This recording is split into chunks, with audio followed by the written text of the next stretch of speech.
নমস্কার। আজকে পিঠের উপরের দিকে ব্যথা নিয়ে কথা বলবো এবং তার 10টা কারণ নিয়ে আলোচনা করব। যে কারণগুলো খুব সাধারণ অথচ আমরা জানি না। দিনের পর দিন সেই কারণ না জানার কারণে আমাদের পিঠে ব্যথাগুলো বাড়তে থাকে। কারণ জানলে আমাদের সেগুলো ঠিক করে ফেলার একটা সুযোগ থাকে, এই সুযোগটা আমরা পাই না।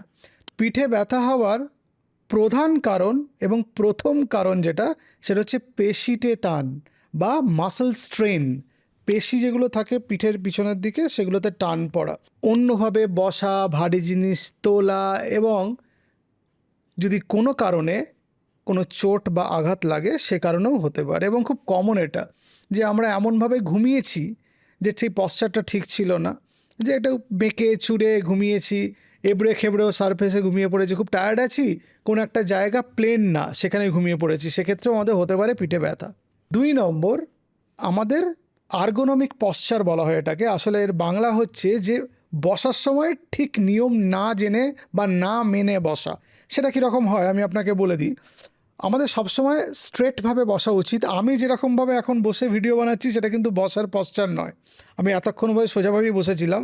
পেশেন্ট দেখার পরে আমি এসেছি রিল্যাক্স হয়ে একটু বসে আলোচনা করছি, আপনাদের সঙ্গে কথা বলছি।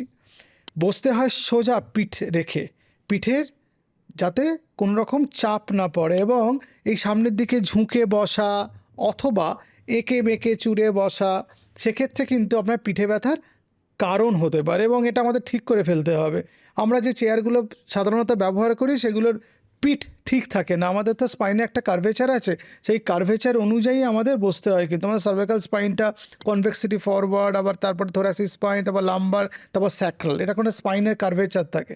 সেই অনুযায়ী আমাদের কিন্তু পিঠের বসার জায়গাটা সেইভাবে হতে হবে, মানে হেলান দেওয়ার জায়গাটা সেইভাবে যদি না করা থাকে তাহলে পিঠে ব্যথা হবে। 3 নম্বর, সার্ভাইকাল স্পাইন প্রবলেম বা সার্ভাইকাল স্পন্ডাইলোসিস।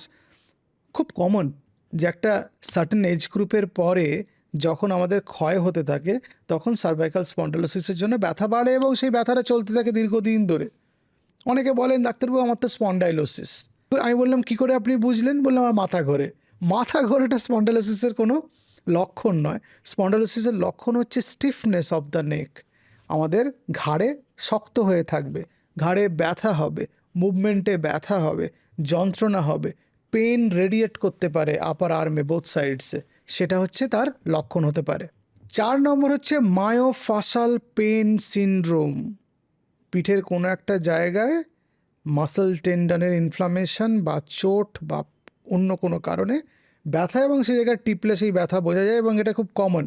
অনেকে বলেন যে আমি তো কোথাও পড়িনি, আমি সোজাভাবে বসি, আমার কোনো জায়গায় আঘাত লাগেনি, আমি ভারী জিনিস তুলিনি।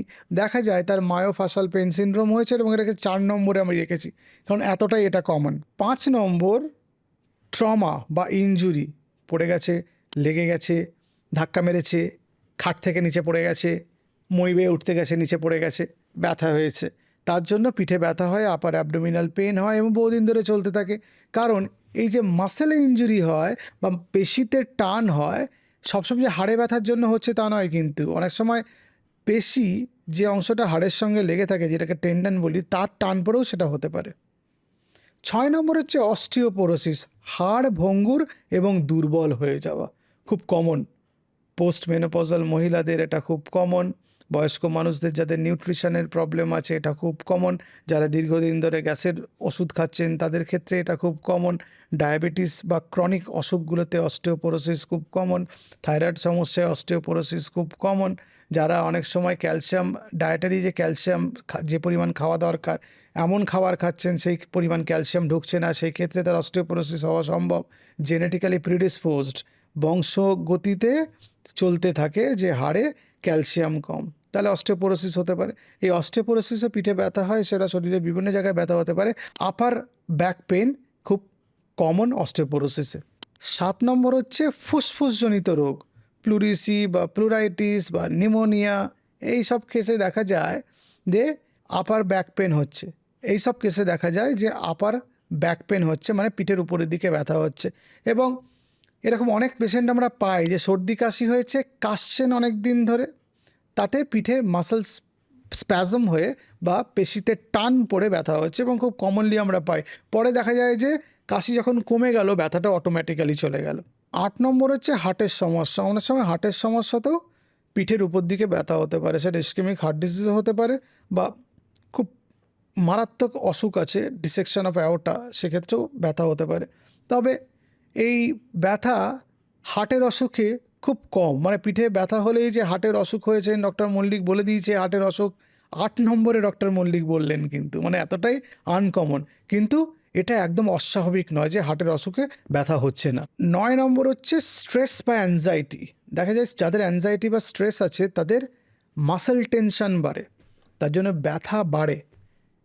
ব্যথা তো বাড়ে মাসেল টেনশনের জন্য, এবং যে পেন থ্রেশহোল্ড মানে তার ব্যথা অনুভূতির যে মাত্রা সেটা অন্যদের চেয়ে বেশি, এবং তাতে থেকে ব্যথা ফিল করেন তারা, এবং একটু ব্যথাতেই বলেন যে অনেক ব্যথা, আপনি অ্যাসেস করতে পারবেন না। তাকে যদি বলেন 0 থেকে 10-এর মধ্যে কত ব্যথা আপনার, সে তখন বলবে 9 কিংবা 10, কিন্তু আপনার অ্যাসেস করতে অসুবিধা হতে পারে, ওভার মেডিকেশন হয়ে যেতে পারে। তার আগে একটু অ্যাসেস করে নিতে হয় যে অ্যাংজাইটি বা অন্য কোনো মানসিক সমস্যা হচ্ছে কি না।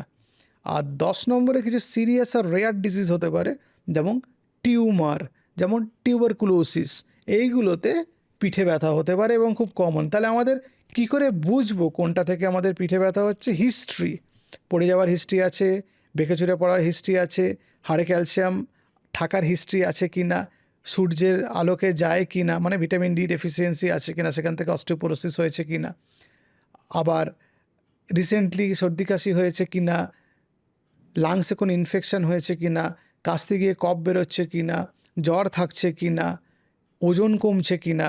যদি টিউমার থাকে তাহলে ওজন কমবে, এরকম অনেক ইতিহাস নিতে হবে। তারপরে কিছু পরীক্ষা নিরীক্ষা করার প্রয়োজন হতে পারে, বুকের ফটো, পিঠের ফটো, দুটোই একই রকমই। কখনো কখনো আমাদের সিটি স্ক্যান করে দেখতে হতে পারে। কিছু ব্লাড টেস্ট আছে, যেমন ইনফেকশন আছে কি না, তার জন্য সিবিসি সিআরপি করতে হতে পারে। যদি কোনো কফ ওঠে এবং ওজন কমছে, ঘুসঘুসে জ্বর থাকছে, টিবিটা এক্সক্লুড করতে হবে, কফের পরীক্ষা করতে হতে পারে। অনেক সময় বুকের ছবি করলে, স্ক্যান করলে অনেক সময় আভাস পাওয়া যায়, তাও পরীক্ষা করে নেওয়ার প্রয়োজন। অনেক সময় বুকে হয়তো টিবি নেই, আছে তার টিবি সার্ভাইকাল লিম্ফাডেনোপ্যাথি হয়েছে, মানে গ্ল্যান্ড টিবি হয়েছে, সেক্ষেত্রেও পিঠে ব্যথা হওয়ার একটা সম্ভাবনা থাকে, নার্ভ কম্প্রেশনও হয়। কিন্তু ইউজুয়ালি গ্ল্যান্ড টিবি যেগুলো হয় না, সেগুলো পেইনলেস হয়, ফলে বুঝতে আমাদের একটু অসুবিধা হয়। তখন পেশেন্টের হিস্ট্রি নিলে আমরা বুঝতে পারি যেটা গ্ল্যান্ড টিবি হওয়ার সম্ভাবনা আছে, প্লাস ফিল করলেও তো বুঝতে পারা যায়। ট্রিটমেন্ট হচ্ছে তার যে কারণে ব্যথা হচ্ছে সেটা ট্রিটমেন্ট করা। যদি এঁকে বেঁকে চুরিয়ে বসার জন্য পিঠে ব্যথা হয়, তাহলে সোজা হয়ে বসতে হবে। যদি চোট লাগে, কিছুদিনের জন্য কোনো ওষুধ লাগতে পারে। যদি ইনফেকশন থাকে, তার ওষুধ লাগবে। যার যেরকম অসুখের কারণ তার সেরকম চিকিৎসা লাগবে। হতে পারে কারো অস্টিওপোরোসিস আছে, তাহলে হাড়ে ক্যালসিয়াম ঢোকার ওষুধ দিতে হবে, বিসফসফোনেট গ্রুপের ওষুধ। এখন আজকাল অনেক ইঞ্জেকশন বেরিয়েছে যেগুলো চামড়ার নিচে দিতে হয় 6 মাস অন্তর অন্তর, সেগুলো দিতে হতে পারে। ক্যালসিয়াম ভিটামিন ডির ব্যালেন্স বডিতে ঠিকঠাক করার জন্য তাদের সাপ্লিমেন্টের প্রয়োজন হতে পারে। ফলে এর চিকিৎসা পদ্ধতির ধরনটা আলাদা এবং চিকিৎসা পদ্ধতিটা আলাদা। সব ক্ষেত্রে একই রকমভাবে সবার চিকিৎসা করা সম্ভব না। কারো মাসেল স্ট্রেন হয়েছে বা মায়োফাসাল পেন সিনড্রোম হয়েছে, অনেক সময় দেখা যায় যে মাসেল রিল্যাক্সেন্ট খেয়ে তার ব্যথা কমে গেল, প্যারাসিটামল খেয়ে ব্যথা কমে গেল। কারো কারো ক্ষেত্রে ক্রনিক পেন থাকলে তার সেখানে গাওয়াপেন্টিন, নটট্রিপটিলিন এই ইত্যাদি গ্রুপের ওষুধ লাগতে পারে, প্রিগাবালিনও দিতে হতে পারে। কারো ওজন কমাতে বলি, ওয়েট রিডাকশন করতে বলি, কাউকে বলি যে আপনি এক্সারসাইজ করুন, সাঁতার কাটুন, তাহলে আপনি বেটার থাকবেন। ফলে কারণটাকে খুঁজে বার করতে হবে আমাদের, তারপরে তার চিকিৎসার ব্যবস্থা করতে হবে। ভালো থাকবেন আপনারা, নমস্কার।